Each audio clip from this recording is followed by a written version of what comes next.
What's up guys, it's Rowan here from Artist Smart TV, and today I'm sitting down with Laura, one of our Pathfinder alumni, who's going to share a little bit about her journey in navigating the complexity of choosing university preferences, managing early entry applications, and also importantly grappling with overcoming procrastination, lack of motivation and time management. So welcome Laura. Thank you. Now, just to dive in to get to know you a little bit better, what school did you go to? I went to Arana High School on the Central Coast. Amazing. And what subjects did you take for your HSC? I took English Advanced, PDHPE, German Continuous, German Extension, Legal Studies and Modern History. Wow, okay, that's awesome. And the German, is that because you've got German ancestry or just a passion? I am German, so I lived in Germany and grew up there and moved here and thought it'd be an easy subject and easy ATAR points. Cool, amazing. So when did you actually move from Germany to Australia? Well, I lived in a few countries, so I moved from Germany to Dubai, New Zealand here, and I moved here in December 2016. Okay, wow, so December 2016, so that was, year 9? You came here for year 9? Yeah, awesome. So then that would have been a little bit of a transition, right? Like year 9 and 10, and then you got 2 years and then you're starting your prelim HSC? Exactly. Was that a bit of a shock? Quite a bit, because in New Zealand I just did a year of high school because the schooling system's different, which was year 9 in New Zealand, and then I moved here and it's just a different kind of academic system as well, because here you use like 80%, 90%, whereas New Zealand is like a pass, not achieved, achieved. So it's quite different. Yeah, and imagine, I guess, from going from past, not past, achieved, right? The stakes seem less intense, right?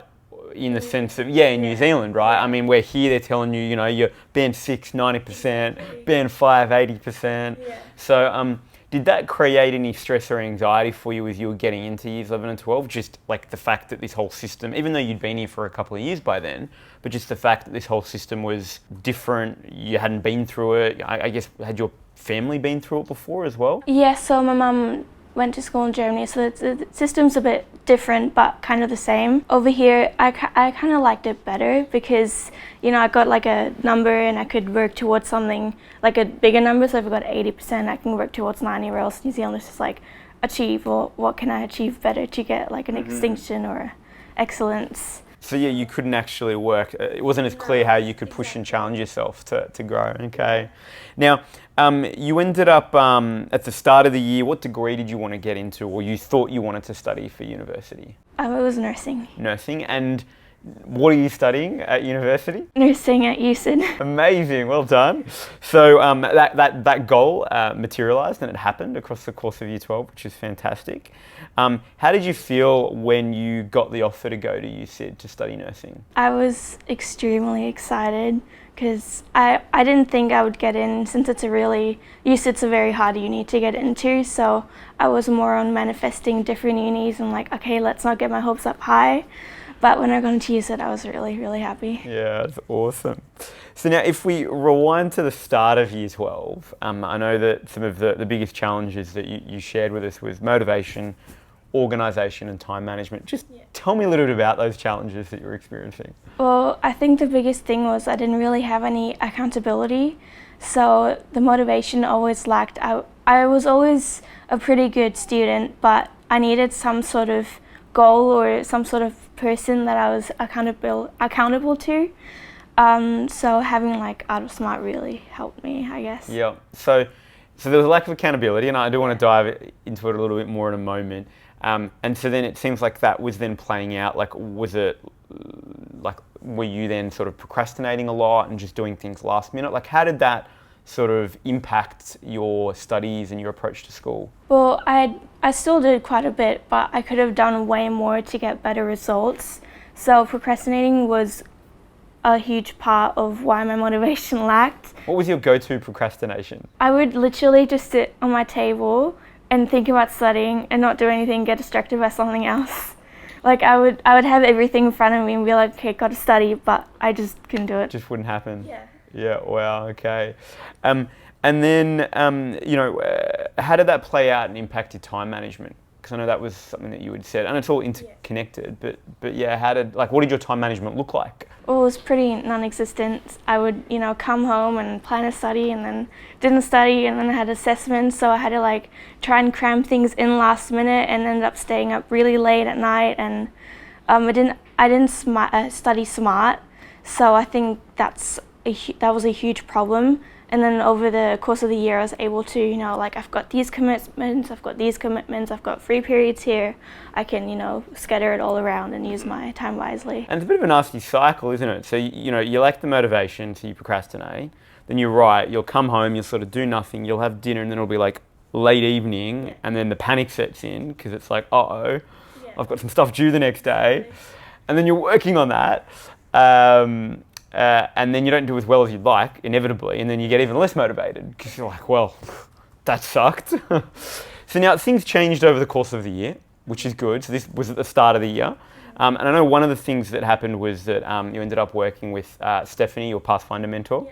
Now, what were some of the things that she shared with you that helped you grapple with some of these challenges? She made me write 3 SMART goals. There were 3 categories. So there's academic, uni, and just well-being.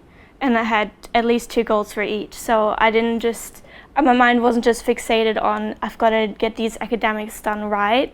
And she made me kind of think about what I was lacking in certain areas of my life and how I could improve these things. And also she reduced these goals to specific ones so that if I, didn't achieve a huge goal, I wouldn't lose motivation because I'd achieved these little goals. And that was a huge thing she did with me. Amazing. So what were some of the goals that you set across those 3 categories? So in term 1, I had SMART goals every single term. In term 1, for academics, I wasn't doing so well in English, and I was lacking motivation in modern history. So I made 2 goals saying, okay, I'd write maybe 2 essays a week for modern history and write a tea table for 1 book on 1 week, and just dedicate an hour a day to English. For well-being would be, eating healthier and getting more active outside because that, helped me. And then for uni, it just depends on, what kind of time it was. So I think in term 1, it was trying to find early entry places and get ready for that. Mm-hmm. Amazing. And so it sounds like, that gave you a clear sense of direction, what you were working towards. Did Stephanie then also create a higher level of accountability for you? She did. It was just because I respected her so much, I respected the opportunity that I have, that I didn't want to, keep on going on procrastinating and just say, no, I don't want to do this, because, I did get a, half scholarship, partial scholarship, and I just didn't want to let that down. So it was a huge accountability. Yeah, amazing. That's fantastic. Now, I know one of the things that Stephanie spent working with you, particularly in those earlier sessions, was to try to navigate preferences for university, which, I think can be a little overwhelming. You're sort of expected to pick these preferences. And so how did Stephanie help you sort of work through, because you already knew nursing quite early on was where you wanted to go, but even then, even though you had that direction, it was where, which uni do I go to, which combination of course do I do? How did Stephanie help you manage that process? Well, a big part of it also was I knew I wanted to go into health, and I knew nursing would get me there, but I was still a bit wary on if I really want to do nursing. So she first got me to look at different opportunities, hence, psychology being one of my other offers, or food science, human nutrition. And then she kind of got me to look into the different universities and all the different aspects of uni life and studying and what works for me best. So that's how I pinned down the universities I want to go to. What's really interesting there is, even though to some extent you had a bit of a sense of nursing, it sounds like what she was doing was almost making sure and helping you do the research that you needed to really get clarity on yes, I actually want to do nursing, not it sounds good and people have told me that I'd be good at it or whatever, right? That can often. So she's got you to research nursing and some other stuff, right? So as you were saying, psych and nutrition, and then through that process, you sort of got the clarity, yep, nursing's for me. A large part of it was the early entry applications, because there's always the question of why do you want to do this course? And I talked to her about it, like my different reasonings for it, which really consolidated why I want to do nursing. And also through that process, you got much better clarity of which universities you were interested in based on what they offered. Yeah. Now, that's a sort of nice segue, because I know one of the things that we ran quite early on was our opportunity intensive, where we sort of looked at all of the university early entry programs that were available. How familiar were you with sort of this whole idea of early entry before that opportunity intensive? I mean, I knew about it and I looked into it a tiny bit, but after that intensive, I think I spent like a solid week just researching different opportunities, being like, okay, gotta write all these down and see which one's for me. Yeah, amazing. And then how many did you end up applying for? I applied to 3, so Wollongong, Notre Dame and Avondale. And you got all 3, is that correct? Yeah. Which is amazing. So I want to look at, in a moment, like how you went through that process. So you applied for psych nursing at Wollongong, Yep. Is that correct? Nursing at Notre Dame, and Nursing at Avondale. Nursing at Avondale, and so you got 3 early entries. Yeah. Just for a moment, how did you feel when you got them? It was kind of setting in that I would, finish year 12 soon and I'd go into the adulting world, and I was getting kind of nervous, but I was also really excited. And did it take some of the stress off, just knowing, even though you were still hoping to get some offers for some other universities like UCID, where you're now at, did it take a bit of the stress off just knowing that, if everything screwed up, you were still going to be able to do what you wanted? Of course. I also had like a small backup, like going to TAFE if that didn't work out. So I always had like a backup plan, and I was like, I'm just going to focus on... You had a backup to the backup even. Focus on going to the exams, like really calm and collected, and we're like, right, I'm just going to try my best. Cool, that's amazing. I know you, as we talked about, you successfully, got the offer for psych and nursing at Wollongong, which is fantastic. How did Stephanie support you through that and some of your other early entry applications to ensure that they were as strong as possible? She really helped me with the Notre Dame one.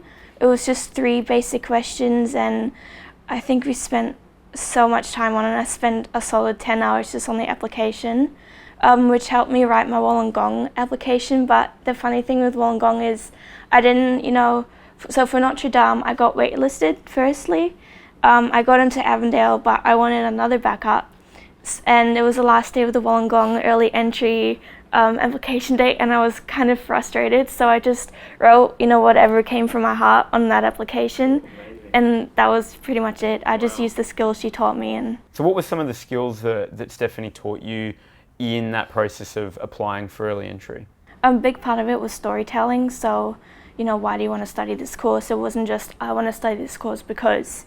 It was like starting with a story, because for me it was I experienced early on how my grandma suffered from cancer, and I was in hospital a lot with her, and seeing her go through these things and the care she got really like consolidated that I want to do something like that, and I put that into my applications. And with Stephanie as well then, in addition to helping you sort of think through the answers that you were going to create and craft for each of the questions, was she then giving you a feedback loop on your answers as well, and giving you some feedback on, oh, well, that's really good, but maybe change this? We spent, I think, about 3 or 4 mentoring sessions just purely on early entry applications, and sometimes she'd like write a starter for me saying, this might sound good, try that, and I'd go off on it. Or she's like, just write whatever you think sounds good or whatever you want to write, and we'll polish it up. And she'd read through it over and over again. Yeah, wow, that's amazing. What advice would you give then for other students that are applying for early entry, whether or not it's a Wollongong, an ANU, regardless of the university? What's a piece of advice you could give them based on your success? I think a big part of it is just don't stress about what you write down. It has to sound genuine, and really think about what you're writing, and also cater towards the university, because they want specific people to go to their institution. So you really have to do your research into them. That's right, because each of them have slightly different things that they're looking for, right? Some of the unis have a very big, like Notre Dame, I think, has quite a big like community and Catholic values focus, right? So if you're making that clear in your application, it's going to be great. Where if you were to use that in your Wollongong, it wouldn't have really mattered. Yeah, exactly. One of the things I think was that every student has to grapple with during Year 12 is HSC trials. Favourite time of the year, right? So now, casting your mind back, I believe you were quite happy with how you went in trials. Yeah. What were some of the strategies that you implemented before trials? Because I know you were saying you weren't sure how to study smart at the start of the year, and clearly that changed over the year. Yeah. What were some of those strategies that you implemented that made that difference so that you actually got through your trials really successfully? Well, firstly, I kind of looked at all my strengths and weaknesses. So I knew, for instance, for German, I didn't really need to do much because I'm fluent and I knew everything that was in the syllabus. And throughout the year, we'd like have these documents, and it was like part of our coursework because I went to a distance ed school for that one. So we had our study notes basically together already. So I knew like if there is something that I didn't know, I could just read through it. And then I looked at my other 4 subjects and looked at which one is my most confident one and which one's my least confident one. Ended up with like PE being my most confident and legal studies being my least confident. So I looked at PE and looked at what I need polishing up on, did that first. And then I went to legal studies and did everything, like looked at what I need to do that on the syllabus, and I looked at like my traffic light system. And then I kind of I put like all of my syllabus kind of words into one bag, like for the red ones and the red ones. And then I just take out a handful, put them on a table and just work on that.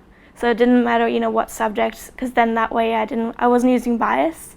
And I wasn't being like, oh, well, I don't want to do that today, but, if I took that out, I have to do it. So just to unpack that a little bit more, so one, it sounds like what was really critical was prioritization. Yeah. Like you got into the lead up to your trials, and rather than just doing the subject that you loved, which most people do, right, we tend to avoid the stuff we're not as good at. And also, as a result, then we tend to overall understudy, and it's a 10-unit game. So it sounds like you were quite strategic. In that you were like, all right, like there's certain things I should spend more time on because I'm not as good at it. Yeah. There's certain times I should spend less time on, even though I love it. And then within that, you were then doing the extra level. So there was like subject level prioritization. And then there was within the subject, you were using, as you said, the traffic light. Yeah. And so that's red, yellow, green. Red, you don't know a thing. Yellow, green, you're pretty confident.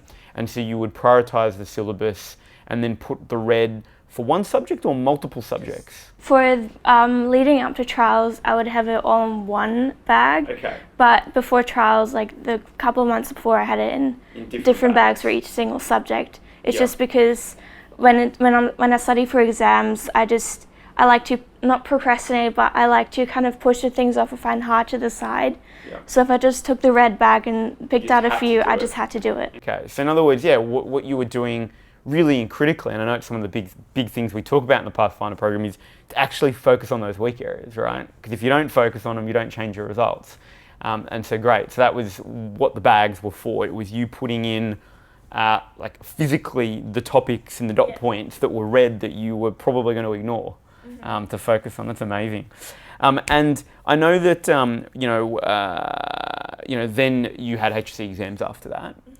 What was your confidence like going into HSC exams compared to maybe your confidence earlier on in the year? I was actually pretty good because I didn't just have all that preparation, but I also had special consideration. So I'd be in my own room, being really, calm and have no distractions around me. So I knew that I can't really blame my lack of, like me not doing well on anyone else. It's just on me. So going in, I would be like, okay, well, I've got this subject today and I'm just going to try my best and that's it. Like, I can't do anything more than that. What was your favourite thing about working with Steph, your Pathfinder mentor? I just loved how we connected. She's an amazing person. That's really all I can say about her. She's amazing. So good, I agree. And then what was sort of your favourite, not intensive, let's talk workshop for a moment, or career Q&A. Was there a workshop or career Q&A that stood out to you during the year? I think it was the interview workshop that really stood out to me because it wasn't just based, like a lot of workshops I attended before was based on academics, whereas that one was just giving you life skills. So that really stood out to me and it was really good. It was presented really well. So what did you guys do in that workshop? We practiced different interview skills and how to answer questions, and I think a bit of body language was in there as well. So cool, amazing. And then what intensive stood out to you throughout the year? The one, I forgot which one it was called, but it was where we had, well, there were two, so definitely the earlier ones with all the different study skills, which kind of showed me different things that I could implement and things that I knew wasn't working, and I just had that push to get it out of the way. And then the other one where we had like the tutorings, which was just before trials, which the HSC trials. Which really helped me. What was your favourite part of the program overall? Just how supportive everyone was, and I really liked how everyone was kind of in the same mindset that you want to do the best you can, and the support that we got as well. It was great because, you know, at school not everyone's on that same level of wanting to do academically well, or you know, figuring out what you want to do in the future. So being in a space with the people that, you know, have the same kind of, not the same goals, but the same mindset and same ideas was a really good experience. Cool, it's amazing to hear. What would you say to other people who are thinking of joining Pathfinder program? It's very beneficial. I think if I wouldn't have done it, I wouldn't have done so well in the HSC year, just because I didn't have that accountability, I didn't have, you know, that motivation or that drive. I wouldn't have known how, like, the new study skills that I learned, and just the mentoring and support. It was great. Amazing. And now, one final fun question. If you could take a time machine and go back to the start of Year 12, what would you do differently? Procrastination was always an element throughout the whole of Year 12. Like, it never fully left.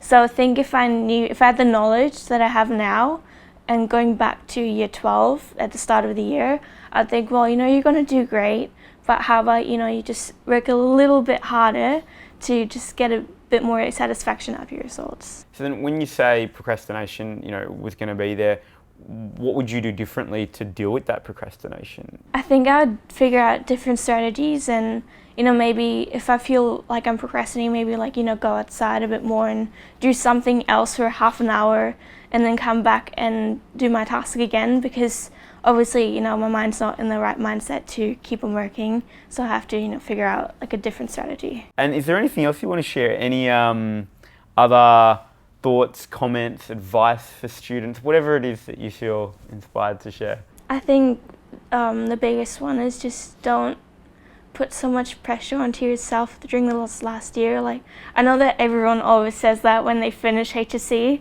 and when, you know, you're in the year, you're kind of like, well, that's stupid advice.